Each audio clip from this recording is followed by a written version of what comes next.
Nakabili pala ako nitong tugnos o dulong ba ang tawag nito ng iba? Hindi ko sure, basta ito na yun. Magandang araw sa lahat, maayong adlaw sa tanan. Bumili ako ng 2 balot nitong tugnos at 2 putahe din ang ating gagawin. Una nga ay ginawa ko siya nitong kinilaw. For sure, nakatikim na kayo nito at the best talaga ito pag sa kinilaw. Unang-una, fresh pa talaga to, kakahuli lang din. Ang pangalawa ko nga ginawa ay ating itorta. Kaya nagmix na ako nitong cornstarch, itlog, pangpalasa at i-mix lang natin. Nang ganito na nga ang kanyang consistency, oras na para ito ay ating iprito. Grabe guys, ang sarap niya at ang lutong.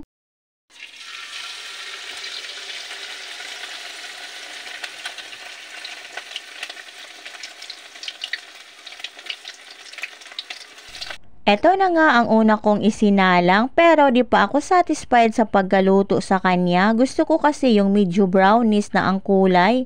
Kaya hinayaan ko muna siya dito sa kawali at binabaliktad ko lang para hindi masunog. Nang nakuha ko na nga ang gusto kong kulay, kaya hinango ko na siya dito sa kawali at pinatulo ko muna ang mantika bago ko inisa-isang ilagay dito sa plato.